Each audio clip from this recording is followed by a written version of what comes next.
Supreme court में आज एक बेहद अहम सुनवाई हुई। सवाल यह था कि क्या गवर्नर को यह अधिकार है कि वह राज्य विधानसभा से पारित बिलों को हमेशा के लिए रोक दे। अगर ऐसा होता है तो क्या चुनी हुई सरकार सिर्फ नाम की रह जाएगी। दरअसल सुप्रीम कोर्ट ने इसी साल अप्रैल में ऐतिहासिक फैसला दिया था कि गवर्नर और राष्ट्रपति बिलों पर अनिश्चित काल तक चुप नहीं रह सकते। उस फैसले में कहा गया था कि गवर्नर को उचित समय में निर्णय लेना होगा और राष्ट्रपति को 3 महीने के भीतर। इसी फैसले को लेकर राष्ट्रपति द्रौपदी मुर्मू ने 14 बड़े सवाल सुप्रीम कोर्ट से पूछे हैं। आज सुनवाई के दौरान चीफ जस्टिस बी.आर. गवई ने कड़ी टिप्पणी करते हुए कहा, अगर गवर्नर को बिल रोकने की अनलिमिटेड शक्ति दी जाती तो चुनी हुई सरकार गवर्नर की मर्जी पर निर्भर हो जाएगी। सॉलिसिटर जनरल तुषार मेहता ने दलील दी कि संविधान के अनुच्छेद 200 के तहत गवर्नर के पास 4 विकल्प हैं। बिल को मंजूरी देना, अस्वीकार करना, राष्ट्रपति के पास भेजना या विधानसभा को वापस करना।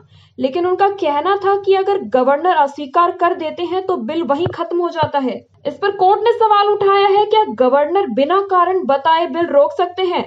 जस्टिस सूर्यकांत ने कहा कि विद होल्डिंग का मतलब स्थायी होगा या अस्थायी, यही मुख्य बहस का मुद्दा है। वहीं जस्टिस पी.एम. नरसिम्हा ने कहा, अगर गवर्नर एक बार अस्वीकार कर दे तो प्रक्रिया वहीं खत्म नहीं हो सकती। गवर्नर चाहे तो संशोधन सुझाकर बिल को वापस भी भेज सकते हैं। सॉलिसिटर जनरल ने कहा कि संविधान की व्याख्या करते समय हमें आदर्श परिस्थितियों को ध्यान में रखना चाहिए, न कि रोक गवर्नर के उदाहरणों को।